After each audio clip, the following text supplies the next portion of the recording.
नमस्कार। News tablet Bihar Jharkhand देख रहे हैं आप और मैं हूं आपके साथ अक्षत पराग। न्यूज़ टैबलेट के इस विशेष कार्यक्रम में आज हमारे साथ बातचीत करने के लिए जो शख्स मौजूद हैं वह मीडिया इंडस्ट्रीज़ में अब किसी परिचय के मोहताज नहीं है। जी हाँ, हमारे साथ मौजूद हैं टीआरपी गुरु के नाम से मशहूर आज तक के न्यूज़ डायरेक्टर सुप्रिय प्रसाद सर, जिन्होंने झारखंड के एक बेहद सामान्य से परिवेश से निकलकर बेहद कम समय की पत्रकारिता में सफलता की हर बुलंदियों को छुआ। इलेक्ट्रॉनिक मीडिया की चकाचौंध में बमुश्किल कुछ नाम ही ऐसे नज़र आते हैं जिन्होंने पत्रकारिता के गिरते मूल्यों को बचाए रखा, और उन्हीं गिने चुने लोगों में एक नाम सुप्रिय प्रसाद सर का भी है। सीखने की ललक, जीतोड़ मेहनत का मादा, सहजता और साफगोई, शायद इन्हीं मूल्यों के दम पर सुप्रिय प्रसाद जी ने वह मुकाम हासिल किया जिसका सपना नोएडा फिल्म सिटी में पत्रकारिता का ख्वाब लेकर पहुंचने वाला हर युवा देखता है। आज हमारे साथ बातचीत करने के लिए सीधे सुप्रिय प्रसाद जी मौजूद हैं। सर, आपका बहुत बहुत स्वागत है न्यूज़ टैबलेट के इस खास कार्यक्रम में। धन्यवाद। सर से हम मीडिया की मौजूदा स्थिति पर तो बातचीत करेंगे ही, पर उसके साथ साथ हम सर के संघर्ष को जानने और समझने की कोशिश करेंगे और उस मूल मंत्र को जानने की कोशिश करेंगे जिसके दम पर इन्होंने नोएडा फिल्म सिटी में अपने नाम को ही एक ब्रांड में तब्दील कर दिया है। सर, मेरा सबसे पहला सवाल यही है कि आमतौर पर जो बच्चे होते हैं और उनके माँ बाप होते हैं, उनका सपना यह रहता है कि हमारे जो बच्चे हैं वह डॉक्टर बने, इंजीनियर बने, अधिकारी बने, और उनके बच्चों के सपने भी इसी इर्द गिर्द घूमते हैं। अब जब मीडिया इंडस्ट्रीज़ काफ़ी बदल चुकी है, बड़े बड़े जो मीडिया संस्थान हैं वो पत्रकारों को अच्छी खासी तनख्वाह दे रहे हैं, तब युवाओं का आकर्षण इस क्षेत्र के प्रति थोड़ा समझ आता है। पर जिस दौर में आपने पत्रकारिता की शुरुआत की, उस दौर में ना तो यह एक बहुत प्रचलित पेशा था, ना ही इसमें बहुत पैसा था, ना ही इतने सारे बड़े बड़े लाइट्स, कैमरा, और ना ही इतनी पब्लिसिटी थी। इसके बावजूद आज से तकरीबन 25 साल पहले आपने यह तय किया कि मुझे पत्रकार बनना है। हम जानना चाहते हैं कि वो कौन सी वजह थी और वो कौन लोग थे जिनके सानिध्य से आपके मन में पत्रकार बनने का ख्याल आ गया, और जब आपने अपनी यह इच्छा अपने घर पर व्यक्त की तो घर वालों का क्या रिएक्शन था? नहीं, सही बोल रहे हो। ये महज इत्तेफाक था। ये एक्चुअली जहाँ मैं पढ़ता था एसपी कॉलेज में, तो हमारे जो मेरा केमिस्ट्री ऑनर्स का मैं स्टूडेंट था, और हमारे जो HOD थे, head of department, doctor VV सहाय, वो हिंदुस्तान टाइम में कॉरेस्पॉन्डेंट थे वहाँ पे।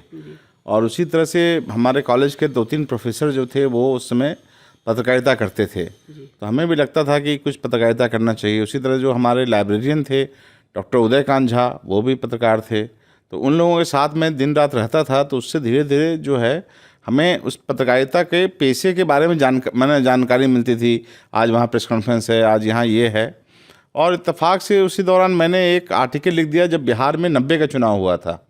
जब लालू यादव चुन कर आए तो मैंने उस समय झारखंड के चुनाव का विश्लेषण किया था। उसके बाद प्रभात खबर में वो पहला मेरा आर्टिकल छपा, और उसके बाद धीरे धीरे वो मुझे पत्रकारिता का जो है कीड़ा काटने, माने जिसको कहते हैं, वो शुरुआत हो गई। मैं उसको लिखने लगा। फिर उसी दौरान इत्तेफाक से आडवाणी जी को नज़रबंद करके दुमका में रखा गया। उस दौरान फिर मैं हमारे जो है पत्रकारिता पीक पे हो गया। फिर उसके बाद काफ़ी मज़ा आने लगा खबर करने में, खबर भेजने में। रोज़ खबरें छपती थी तो और मज़ा आता था। फ़ोन पे खबर लिखाता था, उस समय तो फैक्स और इससे खबर जाती थी, तो बहुत मुश्किल दौर था। लेकिन हाँ, उसके बाद मैंने धीरे धीरे पत्रकारिता करनी शुरू कर दी। फिर मैं स्ट्रिंगर था वहाँ पे दुमका में प्रभात खबर का, करीब 3-4 साल मैं स्ट्रिंगर रहा। और उसके बाद मुझे पता चला IIMC के बारे में। फिर मैंने IIMC का अप्लाई किया। IIMC में 30 छात्र उस समय चुने जाते थे, जिसमें 15 रिजर्वेशन होता था, 15 रिजर्व और 15 सीट नॉर्मल जनरल कोटा में होता था। तो उस तरह से चुन के मैं आया IIMC में। तो फिर एक कॉन्फिडेंस आया कि नहीं ठीक है, IIMC में जब एडमिशन हो गया तो मैं अच्छा कर लूँगा। फिर IIMC में करने के बाद मैं आज तक ज्वाइन कर लिया। उस समय आज तक शुरू नहीं हुआ था। आज तक DD पे 20 मिनट का प्रोग्राम था, और यहाँ पर 20 मिनट के प्रोग्राम के रूप में शुरू हुआ था, तो मैं आज तक ज्वाइन किया। फिर आज तक में SP सिंह जैसे माने मेरे बॉस मिले, और SP ने मुझे काफ़ी कुछ सिखाया, और उनके सिखाने की वजह से मतलब जो है मैं काफ़ी, मुझे वो पसंद करते थे और मैं उनसे काफ़ी कुछ सीखा। उनके जैसे वो दिन भर में 50 अखबार पढ़ते थे, और उनके जो खबरों के प्रति पैशन था वो एक अद्भुत था। तो उससे जो सीख के उसके बाद जो वहीं से एक अच्छी ट्रेनिंग मिली, फिर मैं यहाँ पे करता गया। जी, हम सर चाहते हैं कि आप थोड़ा विस्तार में बताएं कि प्रभात से जब आप पहली बार जुड़े, उसके बाद से अब जो आज तक है उसके आप शीर्ष पर हैं, तो इस सफ़र में क्या बड़ी चुनौतियां रही आपके सामने में और किन लोगों के सहयोग से आपने उन चुनौतियों को मात दिया और यह मुकाम हासिल कर लिया? देखिए, चुनौतियां तो जो जिस पेशे में आप हैं डेली है, माने डेली चैलेंजेस हैं, डेली आपको अलग अलग तरह की चुनौतियां सामने आती है। जब आपने सोचा है कि आप न्यूज़ का काम करेंगे, लेकिन चूंकि जब हम लोग न्यूज़ के काम लिए थे तो कुछ हम लोग उस समय सैलरी, पैसा और ये नहीं था, कहीं ना कहीं हमारा जो समाज के प्रति कमिटमेंट और समाज में के लिए कुछ करने की जो इच्छा थी वो हमेशा हावी रहा हम लोगों के ऊपर। तो हम लोग इसी विचार से सोचते हुए उसी को धीरे धीरे आगे बढ़ते गए। लेकिन मेरा जो मानना है, जो सबसे ज़रूरी चीज़ है वो है आपकी मेहनत। आप कोई भी चीज़ हासिल कर सकते हैं, उसके लिए मेहनत बहुत ज़रूरी है। आपको एक्स्ट्रा एफर्ट करना पड़ता है, अतिरिक्त कोशिश करनी पड़ती है। जब तक आप पूरी मेहनत, पूरा जोर नहीं लगाएंगे तब तक आप माने जो है कामयाब नहीं हो सकते हैं। और आदमी को शॉर्टकट से बचना चाहिए। शॉर्टकट किसी भी रूप में, आपको शॉर्टकट से तत्कालिक आपको फ़ायदा दिख सकता है, लेकिन वो शॉर्टकट से कोई फ़ायदा नहीं होता है। और मैं सिर्फ अपने आप को इसलिए भी इस रूप में बताता हूँ क्योंकि मैं जब दिल्ली आया था तो मुझे यहाँ कोई नहीं जानता था, मेरे कोई रिश्तेदार नहीं रहते थे यहाँ पे, और मैं दिल्ली में बिल्कुल अनजान मैं था शहर मेरे लिए। और उस शहर में यदि आके आप नौकरी कर रहे हैं तो जो लोगों को लगता है कि आपका कोई रिश्तेदार होना चाहिए या आपकी कोई सिफारिश होनी चाहिए या आपकी कोई न कोई जुगाड़ होना चाहिए। तो मैं बता दूं कि मैं बिना किसी जुगाड़ के यहाँ आया था, मैं बिना किसी सिफारिश के यहाँ आया था, और आज जो मैं नौकरी करते करते बढ़ा हूँ वो सिर्फ अपनी मेहनत के बल पे बढ़ा हूँ। मेरा कोई जुगाड़, कोई सिफारिश यहाँ पे नहीं था। तो आप भी यदि अच्छा काम करोगे, कोई भी आदमी कहीं भी, तो वो आगे बढ़ सकता है। उसके लिए कोई ज़रूरी नहीं है कि उसका कोई जानने वाला मीडिया में हो, उसका कोई जानने वाला यहाँ पे काम कर रहा हो, या उसका कोई जुगाड़ हो, सिफारिश हो। आप खुद से मैंने अपनी मेहनत के दम पे यहाँ तक पहुँच सकते हैं। जी सर, आपने अपनी बात बताई कि सिफारिश और इस तरह की चीज़ें आपके समय में नहीं थी, पर अभी जब भी हम मीडिया के छात्रों से बात करते हैं या जो मीडिया में लोग मौजूद हैं उनसे बात करते हैं, तो वह ये चीज़ बार बार दोहराते हैं कि यह क्षेत्र अब ऐसा हो चुका है कि इसमें रिकमेंडेशन की एक अहम भूमिका होती है, और अगर आप इस क्षेत्र में नए हैं और आपको शुरुआती दौर में यहाँ टिके रहना है तो आपके पीछे किसी न किसी को खड़ा होना पड़ेगा। तो इस बात में कितनी सच्चाई है? क्या वाकई किसी व्यक्ति को अगर इस क्षेत्र में अपनी पहचान बनानी है तो उसे अपने प्रतिभा पर काम करने की बजाय एक ऐसे व्यक्ति को तलाशना चाहिए जो उसकी पैरवी कर सके? नहीं, बिल्कुल नहीं। हमारे यहाँ तो हर साल अपॉइंटमेंट निकलता है, वैकेंसी निकलती है यहाँ पे, HR डालता है। आप हमेशा ट्राई करते रहें उसको। और मैंने क्या कहते हैं कि हर जगह, हर संस्थान में, अभी अच्छा है कि बीच में क्या था, ये डिमांड और सप्लाई का रिश्ता है। कई बार क्या होता है कि लोग कम होते हैं और काम ज़्यादा होता है। कई बार ये है कि अचानक बहुत सारे बच्चे आ गए और काम नहीं है। तो लेकिन अभी जबकि माने इत्तेफाक होता है हर साल, जैसे अभी 2-3 नए चैनल आए हैं, कुछ डिजिटल में ग्रोथ हुआ है, तो लोगों के नौकरी मिल रही है। लोग जो अच्छे लोग हैं उनको काम मिल रहा है, ऐसा नहीं है। उसको किसी सिफारिश की ज़रूरत नहीं पड़ती है। लोग तो अभी चाहिए, इस माने अच्छे लोगों की ज़रूरत है, अच्छे लिखने वालों की ज़रूरत है, अच्छा बोलने वालों की ज़रूरत है, उस सब अच्छे लोगों की ज़रूरत है इंडस्ट्री को। लेकिन आप यदि अच्छा काम करेंगे तो तभी आपको मिल पाएगा। ये सिफारिश वगैरह से, ये ऐसा काम है ना, इसका रिजल्ट तुरंत सामने आ जाता है। तो सिफारिश से क्या कर लेंगे? थोड़े दिन तक काम कर सकते हैं कोई, ये तो सरकारी नौकरी टाइप स्थिति तो है नहीं यहाँ तो आप सुबह एक स्क्रिप्ट यदि नहीं लिख पाएंगे तो कितना भी सिफारिश करके नौकरी आ जाएगी, क्या फ़ायदा होगा उसका? निकाल दिए जाएंगे आप कल के दिन। तो इसीलिए वो नहीं है। आपके अंदर यदि टैलेंट है तो हो सकता है कि वक्त बेवक्त लग जाए, आपकी किस्मत हो सकती है कि कई बार आप जाते हैं इंटरव्यू देने और इंटरव्यू में छट जाएं, इंटरव्यू में नहीं हो। ऐसा हम लोग के साथ भी हुआ था। मतलब मैं भी गया था 2-4 जगह, ऐसा नहीं कि मैं जैसे आया और सब जगह नौकरी मिलने लगी मुझे भी 2-4 जगह मुझे रिएक्शन में रिजेक्ट कर दिया गया था, मुझे नहीं रखा गया। हाँ, तो ऐसा होता है। इसमें कोई ऐसे हताश होने की ज़रूरत नहीं है। आप कोशिश करते रहें, आपको नौकरी मिल जाएगी। ऐसा नहीं है कि कोई उसके लिए सिफारिश चाहिए या कोई आदमी ही चाहिए जो आपको रखेगा। मैं तो इतने लोगों का अपॉइंटमेंट करता हूँ, मैं नहीं जानता हूँ किसी को। हाँ, मेरे अंडर में इतने लोग काम करते हैं, मैं तो उसमें से किसी को नहीं जानता हूँ। जो आते हैं सब, जो अच्छा दिखता है, जो अच्छा बोलते हैं, जो अच्छा लिखता है, कल उसको नौकरी मिल जाती है। सर, आपने SP सिंह जी का जिक्र किया। आपने कई बार कई इंटरव्यूज़ में यह बात कही भी है कि SP सिंह जैसे संपादकों से आपने पत्रकारिता के कई पहलुओं को सीखा है। तो SP सिंह जी की पहचान उनकी संतुलित भाषा से भी थी। अभी के समय में जब आप टीवी डिबेट्स देखते हैं तो क्या आपको नहीं लगता कि एक समृद्ध भाषा जो पत्रकारिता की हुआ करती थी, शांतिपूर्वक ढंग से और शालीनता से एक चर्चा होती थी, विश्लेषण होता था, क्या आपको उसकी कमी महसूस होती है? और क्या आपको लगता है कि पत्रकारिता के पेशे की गरिमा को ध्यान में रखते हुए भाषा के स्तर में सुधार की ज़रूरत है? बिल्कुल नहीं। एक्चुअली क्या है कि ये लोगों के मन में पता नहीं क्यों बैठा हुआ है। लोग चाहते हैं कि पत्रकारिता जैसे 20 साल पहले चल रही थी उसी तरह आज चलते रहे। जब समाज बदल रहा हो, जब सब कुछ में बदलाव आ रहा हो, जब आपके खाने पीने रहने, आप कपड़ा पहनना सब कुछ चेंज हो गया है। अब आप माने रोटी की जगह पिज्ज़ा खा रहे हो, बर्गर खा रहे हो, आप जो है अलग अलग माने चाइनीज़ खाते हो, कभी कुछ खा रहे हो, आपके पहनावे में बदलाव आ गया है। तो अब जब आप सब चीज़ बदल रहा हो तो न्यूज़ के स्टाइल में भी बदलाव आएगा, न्यूज़ के प्रेजेंटेशन में बदलाव आएगा। टेलीविज़न के लिए बहुत सारी चीज़ें जो है वो धीरे धीरे मने हो रही है। टेलीविज़न अब धीरे धीरे मैच्योरिटी की ओर बढ़ रहा है।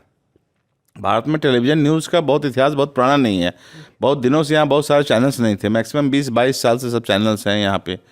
तो वो धीरे धीरे वो परिस्थितियों को समझ रहे हैं।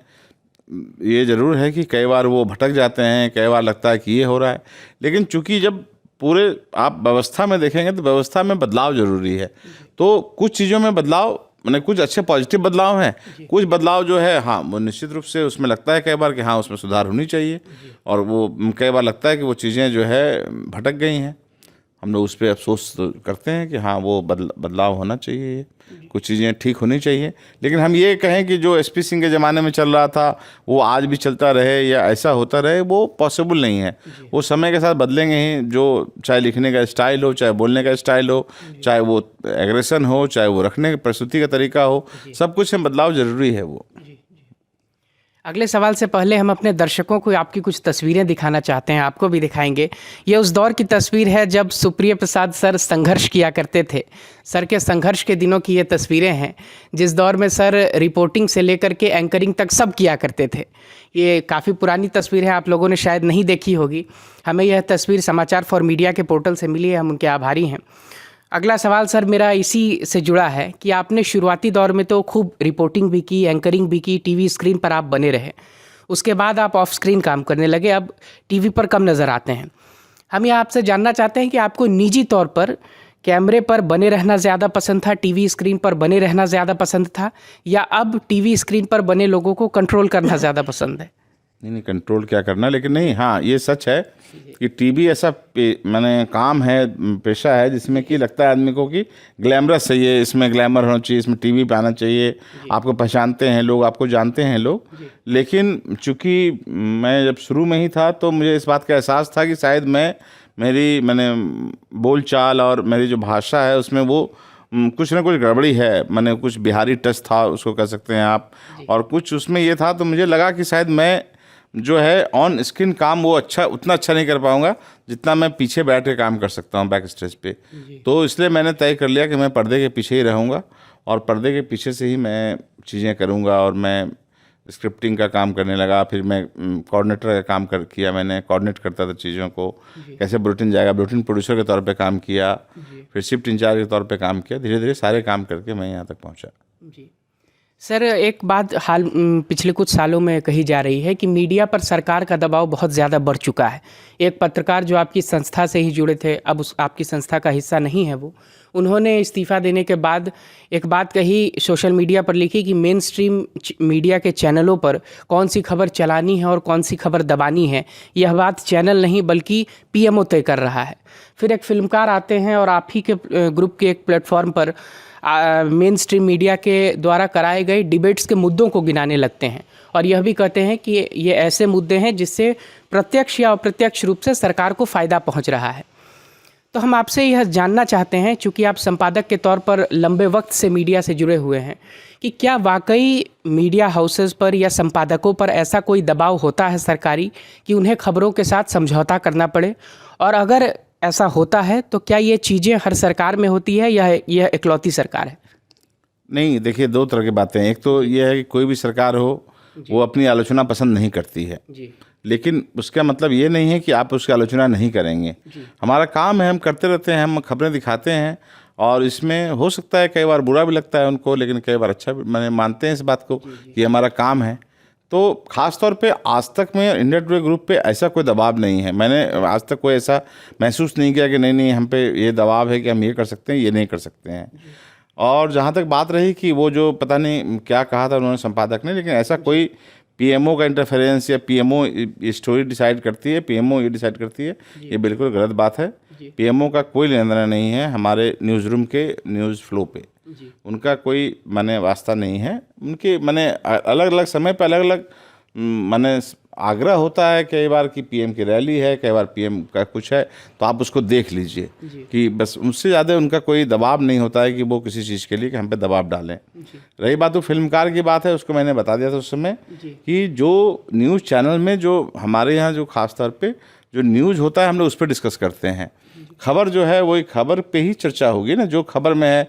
मान लीजिए इंडिया पाकिस्तान खबर में है तो खबर होगा ना, खबर के डिस्ट्रीब्यूशन में कोई रिजर्वेशन नहीं होता है कि हम ये जो है 30% न्यूज़ बिहार का दिखाएंगे, 20% न्यूज़ पंजाब का दिखाएंगे, 10% साइंस दिखाएंगे, 5% जो है फिल्म दिखाएंगे, ऐसा कोई नहीं होता। जो भी खबरें होती है, यदि मान लीजिए जब भी जो बड़ी खबर आई है, किसी भी क्षेत्र की खबर हो, वो सारी खबरें दिखाई जाती है, चाहे वो फिल्म बॉलीवुड की खबर हो, चाहे वो हो सकता है कि जब श्रीदेवी की मौत हुई थी उस समय हमने श्रीदेवी की मौत को ज़्यादा दिखाया।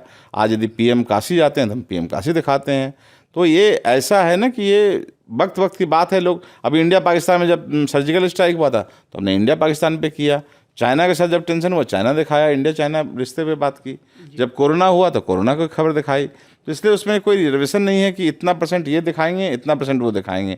वो फिल्मकार लोग ये सिर्फ झूठ माने ये सब कुछ डाटा लेके कुछ झूठी आलोचना करने के लिए, कि कुछ ज़बरदस्ती उसको जोड़ने के लिए कि आप इसलिए करते हो कि इससे सरकार को फ़ायदा होगा, इसका कोई कतई इससे क्या मतलब हो जाता है। जब किसी भी चैनल में जो भी चैनल हो उसको न्यूज़ चलाना है, न्यूज़ अपने न्यूज़ का मेनू कोई सरकार या कोई फिल्मकार थोड़ा डिसाइड कर सकता है।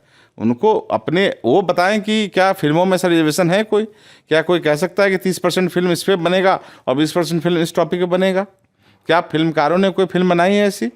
जो लोग आलोचना करते हैं क्या उन्होंने कोई ऐसा मुद्दा उठाया है जिससे लगे कि नहीं जी वो व्यवस्था की आवाज़ उठा रहे हैं? आज बताइए, पहले एक एंग्री यंगमैन था, आज कौन सा सवाल आपने उठाया है? कोई फिल्म ऐसे बताइए जिसमें कि लगे कि हाँ नहीं जी आपने बहुत बड़ा रोजगार के मुद्दे पे आपने फिल्म बना दी हो और बहुत बड़ा समाज पे तमाचा कर दिया हो। इतने सारे बेरोजगार हैं देश में। तो ये सिर्फ बात बनाने के लिए लोग बात बनाते हैं और कुछ नहीं है। जी, एक सर फेक न्यूज़ जो है वो अभी के समय में एक बहुत बड़ा इशू बना हुआ है और सोशल मीडिया के दौर में तो फेक न्यूज़ को लोगों तक पहुंचाना और भी आसान हो गया है। ऐसे में हमने कई बार लोगों को कहते यह सुना है कि अरे यह खबर तो फर्जी होगी, अगर सही होती तो अब तक तो न्यूज़ चैनलों पर हल्ला हो गया होता। तो इस विश्वास को बरकरार रखने की एक बड़ी जिम्मेदारी है आप लोगों पर भी, मेन स्ट्रीम के जितने बड़े चैनल हैं उन सभी पर। हम ये जानना चाहते हैं कि आपके यहाँ खबरों की पुष्टि कैसे होती है, किस तरह तक की तहकीकात होती है किसी खबर को ब्रेक करने से पहले? क्योंकि दबाव दोनों तरफ से रहता है। एक तो यह दबाव कि उस खबर को सबसे पहले, जो आज तक की टैगलाइन है सबसे तेज़, तो सबसे पहले दर्शकों तक पहुंचाया जाए, और दूसरा यह कि उस खबर की पुष्टि आधिकारिक तौर पर हो जाए। तो कैसे यह सब चीज़ें होती हैं? नहीं, ये निश्चित रूप से ये बहुत माने फेक न्यूज़ जो है बड़ा चैलेंज है और कई बार खबरें इस तरह से आती हैं कि आप समझ नहीं पाते हैं फेक है कि रियल है। लेकिन हमारे यहाँ चूँकि हम लोग जो है वो बहुत ही स्ट्रॉन्ग नेटवर्क के तौर पे एक जो है न्यूज़ सिलेक्शन प्रोसेस जो है हमारा न्यूज़ का RFA होता है हमारे यहाँ, और RFA के लिए बहुत स्ट्रॉन्ग बना हुआ है कि जब हम लोग पूरी तरह से निश्चिंत हो जाए, भले ही खबर थोड़ी देर हो जाए कोई बात नहीं, लेकिन जब तक पूरी तरह से हम लोग उसको जो है ये नहीं करते हैं तब तक कोशिश होती है कि कोई भी एक माने 0.1% भी कोई गलत खबर न चले। फिर भी कई बार 1-2 बार ऐसा हुआ है कि चल गई ये खबर, लेकिन हम लोग पूरी कोशिश करते हैं कि जो है वो खबरों को कि तेज़ी में, यही हमारी खासियत हो कि हम लोग खबर दिखाएं लेकिन सही दिखाएं लोगों को। और ये वास्तव में जो फेक न्यूज़ है वो एक बड़ा चैलेंज है और इस पर जो है वो माने किसी न किसी रूप से अंकुश लगने की ज़रूरत है। आपके यहाँ सर तेज़ तर्रार एंकर्स की कमी नहीं है, और अब इन एंकर्स के पास अनुभव इतना ज़्यादा हो चुका है कि इन्हें कोई भी खबर चलानी हो, किसी तरह की भी खबर बतानी हो या किसी नए तरह के शोज़ को मॉडरेट करना हो, तो ये बेहद आसानी से और बखूबी कर लेंगे। तो कितना मुश्किल होता है इन एंकर्स को मैनेज करना? कैसे तय होता है कि बुलेट पर चित्रा जी जाएंगी और श्वेत पत्र में श्वेता जी आएंगी? नहीं, ये तो एक सिस्टम है ना, एक टीम के तौर पे काम होता है। यहाँ पे एक टीम काम करती है, एंकर भी उस टीम का हिस्सा है। तो सब लोग मिलकर डिसाइड करते हैं कि वो तय हो जाता है। जब शो डिसाइड होता है तो उसमें आपस में तय होता है कौन आदमी क्या करेगा, कैसे करेगा। वो एक सिस्टम है, सिस्टम से वो तय होता है। तो जैसे टीम में जैसे तय होता है कि फलाना आदमी ओपनिंग करेगा, फलाना 2 डाउन बैटिंग करेगा, फलाना आदमी बॉलर होगा। तो इस तरह से ये एक टीम एफर्ट है, टीम में सब तय होता है कौन क्या करेगा। सर, हाल ही में आपके ग्रुप ने एक नया चैनल लॉन्च किया, गुड न्यूज़ टुडे। इतने चैनलों के बाद एक नए चैनल की क्या ज़रूरत पड़ गई और क्या अलग है इसमें अन्य चैनलों से? एक्चुअली जब कोविड के टाइम में ना बहुत सारी खबरें जब चली तो लोगों पे बहुत स्ट्रेस हुआ, बहुत लोग परेशान हुए। बहुत लोगों ने कहा मैंने न्यूज़ चैनल देखना बंद कर दिया, हर समय ऐसी खबरें आती है। अब वो तो न्यूज़ चैनल का काम था कि वो कोविड की खबरों को दिखाएं और वो बताएं कहाँ क्या गड़बड़ी है, क्या दिक्कत हो रही, ताकि सरकार को जगाना भी हमारा पर्पस था। तो हम लोगों ने सोचा क्यों नहीं एक ऐसा चैनल लॉन्च किया जाए जहाँ से लोगों को पॉजिटिव न्यूज़, अच्छी खबरें मिले।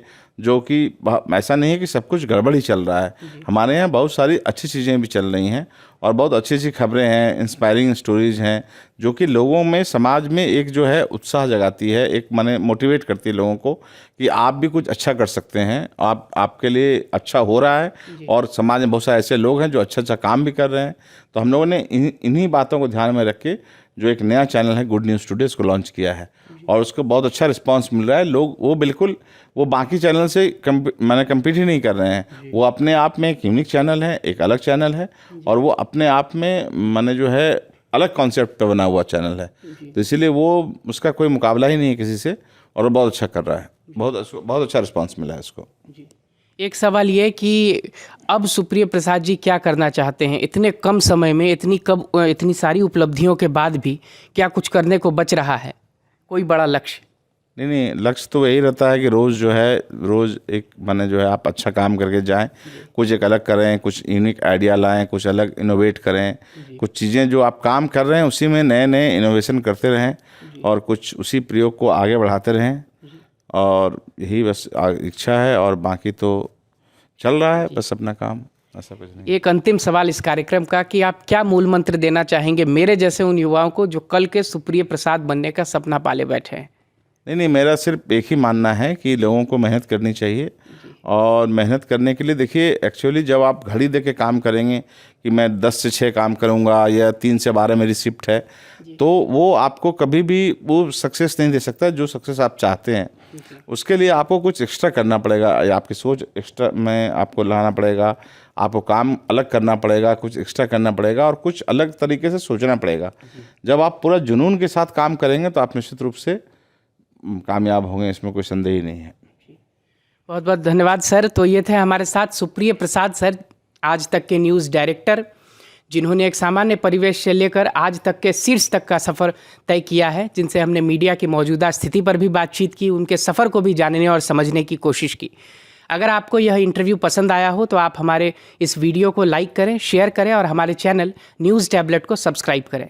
धन्यवाद।